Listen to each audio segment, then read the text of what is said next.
코로나가 생각보다 길어지는데 우리가 어려운 때를 맞고 있습니다. 우리가 끝까지 믿음으로 잘 이겨낼 수 있으면 좋겠습니다.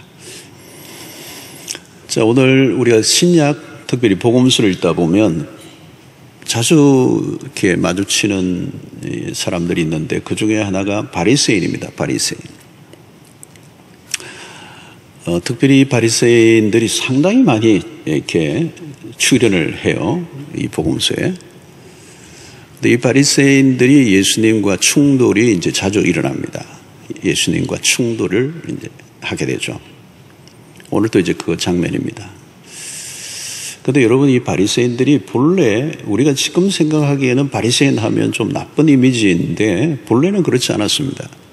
이 출발은 예수님이 오시기 전에 훨씬 전에 이 시작된 이 바리새인들은 본래는 종교적인 어떤 부패를 막기 위해서 또 습관적이고 형식적인 그런 신앙을 극복하기 위해서 제대로 하나님을 섬기기 위해서 출발한 그런 사람들입니다. 얼마나 철저히 열심히 하나님을 이렇게 섬기려고 했는지, 이렇게 변질되고 또 왜곡된 신앙의 행태가 아니라 제대로 한번 해보겠다 그렇게 했던 사람들이 바리새인들이기 때문에 실제로 바리새인들이 오늘 우리 교회에 나온다면 가장 존경받는 위치에서 있을 가능성이 높은 사람들입니다. 근데 1세기 예수님이 오시던 그 시대에는 이 바리새인들이 이제 상당히 변질되어 있는 상태죠. 근데 그 변질되어 있다는 사실을 그들이 모르고 있었던 거죠. 근데 이제 예수님과 충돌을 하면서 급기야는 이제 이 바리새인과 종교 그 당시에 제도권의 메인 그룹들이 예수님을 십자가에 못 박는 단계까지로 몰아가는 이제 그 하나의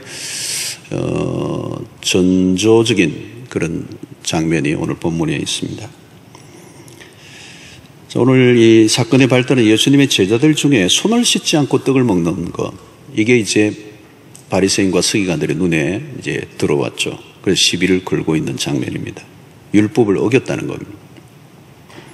근데 사실은 이게 율법을 어긴 것이 아니고 정확하게 얘기하면 장로들의 유전을 어긴 것입니다. 장로들의 유전. 이것은 구전으로 내려오던 율법을 잘 지키기 위해서 만든 하나의 전통들이었습니다. 우리가 미시나라고 하는 말들을 우리가 많이 듣죠. 설교자들에게도 있습니다. 장로들의 유전들입니다. 율법의 해설서와 같은 것이죠. 그래서 그 안에 청결에 관한 법만 해도 굉장히 조밀하게 아주 상세하게 정리를 해놓았습니다. 오늘 3절 4절을 보면 바리새인들과 모든 유대인들은 장로들의 전통을 지키어 손을 잘 씻지 않고서는 음식을 먹지 아니하며 또 시장에서 돌아와서도 물을 뿌리지 않고서는 먹지 아니하며 그 외에도 여러 가지를 지키어 오는 것이 있으니 잔과 주발과 녹그릇을 씻음이라. 이 손뿐만 아니라 이렇게 잔, 그릇도 철저하게 이제 씻는 일을 했습니다. 유대인들은 이 씻는 것을 굉장히 중요하게 여기고 이 정결 예식이 이방인들과 구별되는 것으로 그들이 자부심을 느꼈던 겁니다. 처음에는 이 정결 예식이 건강을 위해서, 요즘 우리도 이 손을 열심히 씻죠, 여러분. 너무 열심히 씻고 있습니다. 이 건강 또 전염 이런 감염과도 연결이 되기 때문에 이제 해야 되죠. 근데 이게 이제 건강을 위해서가 아니라 이게 나중에는 종교적인 의식으로 변화되었습니다. 자, 그런데 이 바리새인들이 하는 행동을 우리가 좀 주목해 볼 필요가 있습니다. 이들은 예수님과 제자들의 행동에서 책을 잡기 위해서 준비하고 있는 사람들이에요. 1절 2절을 보면 바리새인들과 또 서기관 중 몇이 예루살렘에서 와서 예수께 모여 들었다가 그의 제자 중 몇 사람이 부정한 손, 곧 씻지 아니한 손으로 떡 먹는 것을 보았더라. 여러분, 이 1절 2절의 이게 분위기를 보면 이들이 예수님께로 몰려왔어요. 온 목적이 뭐냐? 뭔가를 이제 붙잡기 위해서 불순한 의도를 가지고 모인 겁니다. 뭔가 잘못한 것이 있으면 책을 잡기 위해서. 그래서 오늘 5절에 보니까 이에 바리새인들과 서기관들이 예수께 묻되 어찌하여 당신의 제자들은 장로들의 전통을 준행하지 아니하고 부정한 손으로 떡을 먹나이까? 이 바리새인들은 손을 씻지 않는 제자들의 그 모습들을 보면 신이 났어요. 왜? 한 건 한 겁니다. 현장에서 물증을 확보하고 예수님에게 이제 공개적으로 질문을 던지는 겁니다. 그리고 민감한 주제를 가지고 예수님을 궁지로 몰아넣고자 하는 이 목적이 있었던 것입니다. 이 바리새인들이 예수님의 제자들의 잘못을 지적하지만 실제로는 예수님을 겨냥하고 있는 것입니다. 그리고 이 질문에는 날카로운 가시가 돋쳐 있습니다.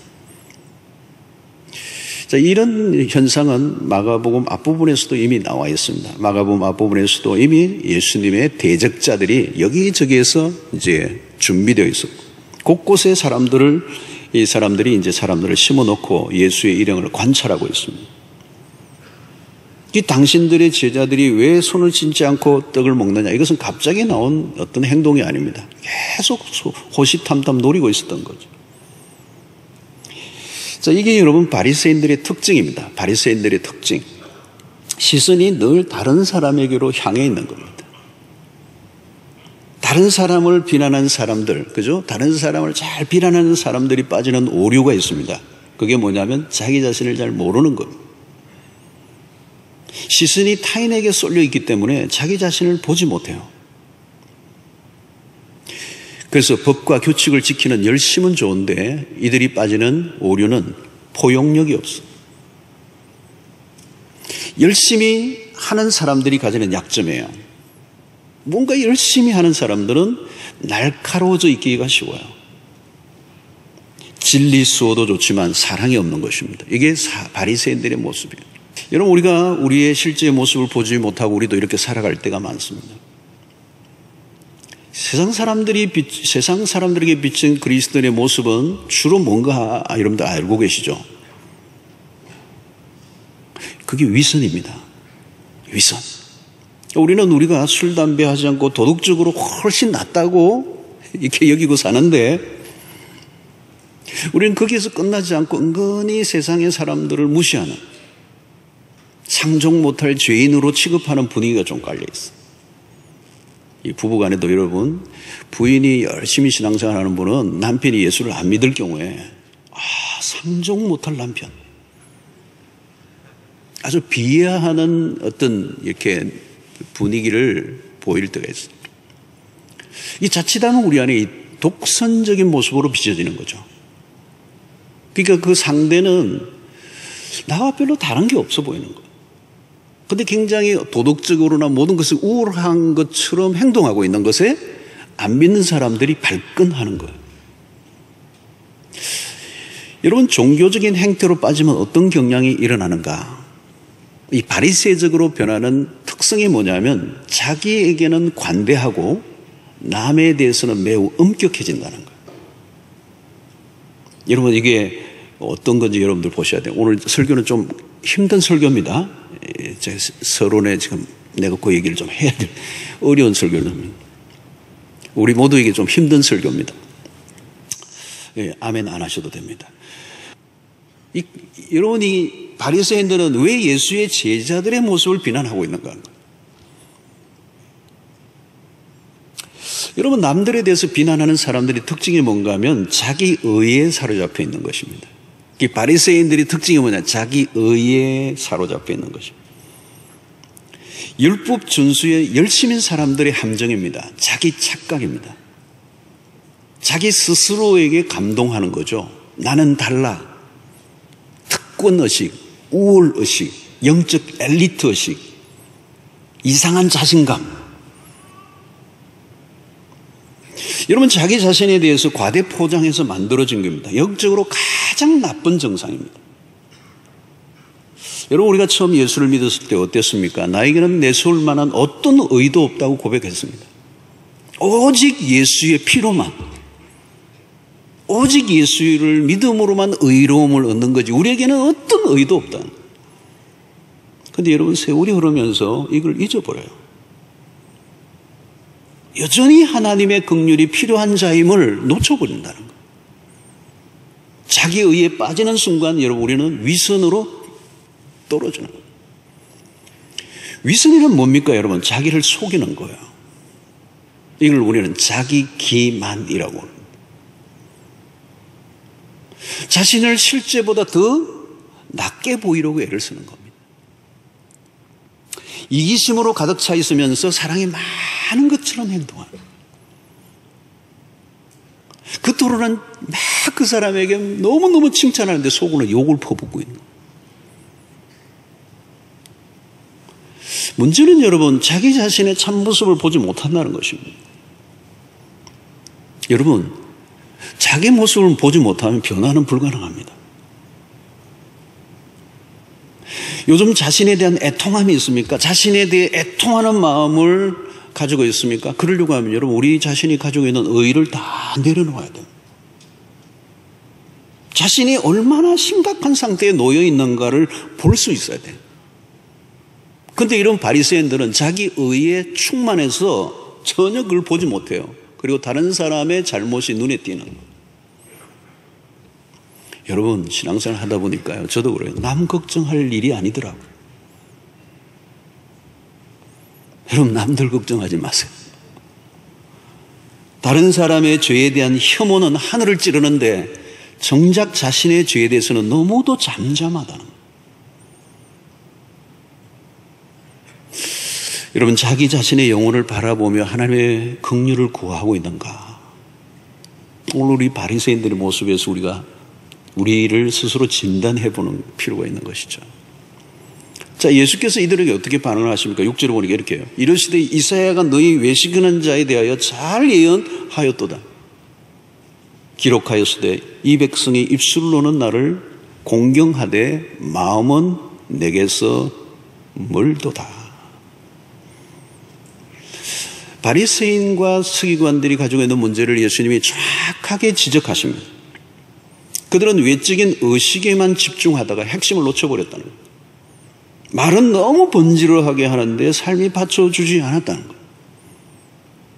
여러분, 우리의 신앙생활이 아차하는 순간에 흑우에 빠질 위험성이 있습니다. 무엇을 하든지 여러분, 중요한 것은 내면의 동기입니다. 동기. 그러니까 하나님 앞이 아니라 사람을 의식한 행동이 우선이 되면 변질되는 겁니다. 그러니까 언제나 우리는 내가 하고 있는 이 행동이 사람을 의식한 건가, 하나님을 의식한 건가. 그런데 여러분, 사람을 의식하기가 너무 우리는 쉽습니다. 그러면 오늘날 우리가 넘어야 할 가장 큰 걸림돌은 뭐냐? 위선입니다. 세상 사람들이 신자들을 향해 맹공을 퍼붓는 이유입니다. 신자들이요, 여러분, 우리가 쓰는 말들이요, 굉장히 고급 언어입니다. 우리가 너무 말 잘합니다. 저는 제가 말 못하는 줄 알았거든요. 제 아내 보고도 난 말을 너무 못해 그랬더니 그러더라고. 여러분, 교회를 다니다가 떠난 사람들은 대부분 교회 안에 있는 위선자들 때문입니다. 자녀들이 부모의 위선을 보고 교회를 떠납니다. 교회를 절대 다니지 않겠다고 하는 불신자들이 이야기를 들어보면 신자들의 위선에 질렸다고 그럽니다. 아프지만 여러분 들어야 돼요. 아파요. 아픈데 들어야 돼요. 여러분, 우리가 그동안 착한 일을 하지 않은 게 아닙니다. 그래도 한다고 했거든요. 근데 문제는 뭐예요? 그 안에는 진실이 없었던 거죠. 그 안에 많은 자기 내면에 원하는 어떤 자기의 욕망이 섞여 있는 거거든요. 그래서 이상하게도 교회 안에서 열심히 하는 사람일수록 위선자인 경우가 생각보다 많다는 거예요. 왜 이런 일이 일어났는가? 잘못된 열심 때문입니다. 여러분, 잘못된 열심은요, 안 하는 것보다 훨씬 더 나쁜 거예요. 자기 열심에 자기가 도취되는 겁니다. 자기 도취가 왜 무슨 것입니까? 자기의 참모습을 보는 일에 게을러져 있기 때문에요. 자기 모습을, 참모습을 보는 일에 게을러. 그럼 우리가 무엇을 하든지 동기를 물어보아야 합니다. 공적으로 비춰지는 모습은 매우 경건하고 하나님을 잘 섬기는 것처럼 보였는데 실제는 아니라는 거예요. 근데 여러분, 이 위선은 가릴 수가 없어요. 가까이 있는 사람은 다 알아요. 위선의 죄에 빠지기 가장 쉬운 사람은 뭐냐? 저와 같은 사람들.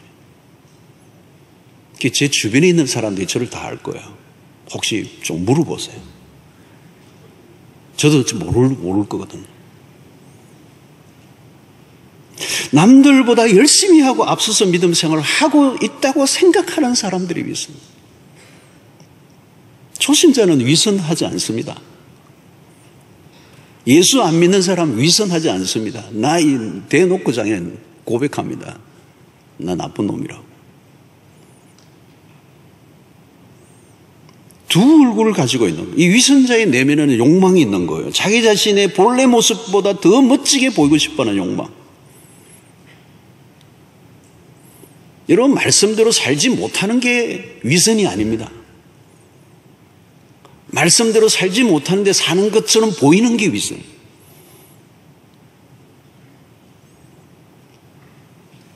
모든 행동의 저변에는 깔려있는 음흉함이 문제인 거죠. 사랑하는 성도 여러분, 절대적 기준은 오직 하나입니다. 하나님의 말씀입니다. 전통은 한때 필요한 것이지만 성경은 언제나 기준이 됩니다. 전통은 조직을 지키는 것에 초점이 있다면 성경은 하나님을 섬기는 것에 초점을 둡니다. 전통은 상대적이지만 성경은 절대적이에요. 여러분, 전통이 상대적이라는 말은 언제든지 바뀔 수 있다는 뜻입니다. 유행을 탄다는 얘기입니다. 우리가 전통주의에 빠지는 오류를 범하지 않으려고 하면 평소에 성경을 굳게 붙들어야 돼요. 우리도 모르게 전통을 쫓아가게 된다는 겁니다. 그래서 우리는 어떤 일을 하든지 이것이 성경이 말씀하고 있는 것인가, 성경에 근거를 둔 것인가, 성경에 근거한 것이 아니라면 언제든지 나의 주장과 우리의 어떤 규칙도 내려놓을 수 있어야 합니다. 자, 그러면 성경에 초점을 맞춘다는 것은 어떤 것입니까? 율법의 본래 의도를 아는 것입니다. 바리새인들의 오류는 무엇입니까? 본래 의도, 율법의 의도를 놓쳐버렸어요. 외면적 정결로만 지키는 일에 온 에너지를 다 쏟아버렸습니다. 그것은 율법이 본래 의도한 것과 거리가 먼 거예요. 여러분, 율법을 주신 목적이 무엇입니까? 사랑이에요. 율법의 완성은 사랑이라는 거죠. 바리새인들은 율법의 조항과 문자적 적용에 집중했습니다. 전통을 고수하는 것에 몰두하다가 하나님에 대한 사랑과 이웃에 대한 사랑을 다 잃어버렸습니다. 결국은 율법을 열심히 지키려고 하는 그들은 종교적 나르시시즘에 빠져 있어요. 병적인 자기애, 자기 집착 정세를 드러냈습니다. 결국 하나님을 섬기는 것이 아니라 나라는 우상을 섬기는 자들로 변질되고 말았다는 거예요. 하나님과 상관없는 열심히 하긴 하는데 자기가 흥분하고 자기 만족으로 끝나버린 것. 결국은 율법의 본래 정신을 놓친 종교적 열심이 얼마나 불행하게 끝나고 마는가를 바리새인들을 통하여 우리에게 보여주고 있습니다.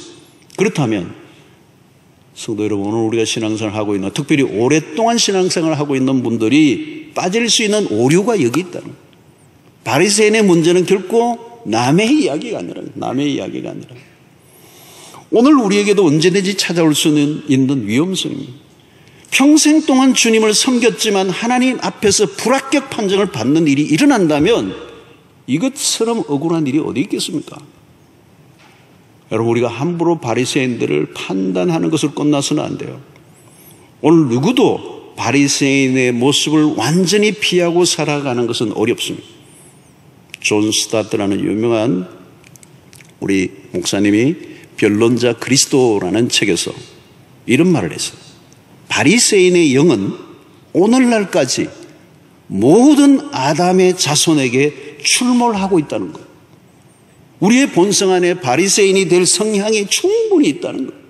언제든지 바리새인으로 전락할 가능성을 우리 모두가 갖고 있다. 성도 여러분, 우리 안에 지금 잘못된 열심은 없습니까? 하나님보다 사람을 의식하고 있는 일은 없는가? 주님이 제자들이 손을 씻지 않는 모습을, 행동을 모르실 리가 없어요. 그런데 내버려뒀어요. 의도적인 거죠. 무기는 의도적인 거예요. 바리새인들이 그릇된 의식주의를 깨뜨리려고 하신 의도적인 행동이에요. 왜 바리새인들의 그 의식을 깨뜨리려고 하는 것입니다. 그들의 위선. 극과 속의 다름을 지적하려고.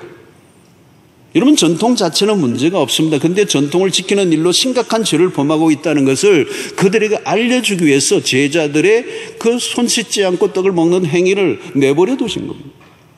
그러니까 바리새인들의 입장에서 보면 예수님은 규칙을 깨는 자로 보였어요. 그렇습니다. 여러분, 예수님은 규칙을 지키러 오신 분이 아닙니다. 종교를 세우러 오신 분도 아닙니다. 전통을 무시하지 않았지만 전통을 대신한, 성경을 대신한 전통을 기꺼이 깨뜨리시려고 하시는 예수님의 모습을 보여주고 있습니다. 이런 예수님의 파격 행보가 당시의 제도권의 종교 지도자로부터 공격을 받는 요인이 되었어요.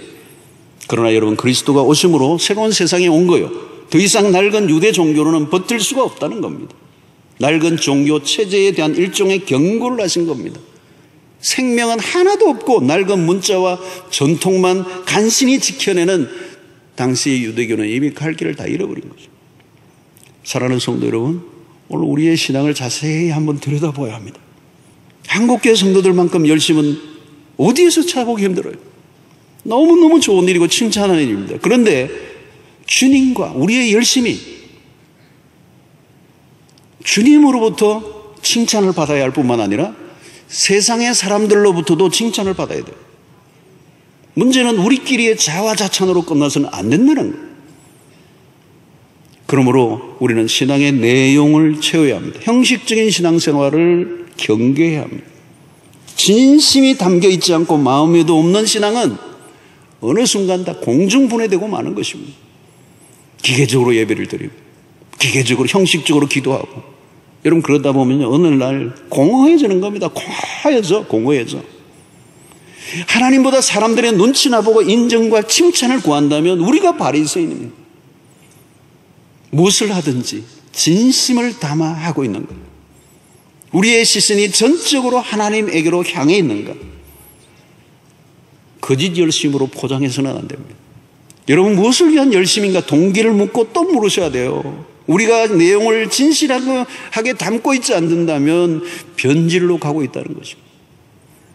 여러분 변질을 변화로 위장하려고 해서도 안 되는 거고 그렇게 될 수도 없습니다. 참된 변화를 원한다면 하나님 앞에서 여러분 이 라틴어로 유명한 말이죠. 코람데오 하나님 앞에서 진실함을 담아 우리의 말과 행위의 일치를 이루기 위하여 생명을 거는 이 일이 오늘 우리에게 주어진 최고의 과제인 줄로 믿습니다. 만약에 이것이 회복된다면 우리의 바리새적인 이 형식주의를 타파하고 극과 속의 일치를 이루는 일을 위하여 우리가 노력한다면 하나님께서 우리를 긍휼히 여기시고 우리를 통하여 놀라운 일을 행하실 줄로 믿습니다. 우리의 신앙의 허구에서 빠져나와 참된, 진실된, 진정한 말씀과 행위, 입에서 하는 말과 우리의 내용을 하나로 만드는 일에 생명을 거는 진정한 그리스도인으로 살아가는 여러분들 되시기를 바라고 이게 우리의 힘으로 되지는 않아요. 근데 우리는 첫 번째부터 뭐예요? 내가 나를 속이는 것에서부터 벗어나는 작업. 하나님 앞에 우리의 자신의 벌거벗은 모습을 언제든지 끄집어내놓고 주의 자비와 긍휼을 구하고 깨끗하고 담백하고 진실하고 진정한 그리스도인으로 세워져가는 여러분들 되시기를 바라고 하나님 나는 안 됩니다. 도와주십시오. 성령의 은혜를 부어주십시오. 주께서 우리를 도우셔야 그 흑우에서 벗어나 진정한 신앙인으로 살아가게 될 줄로 믿습니다.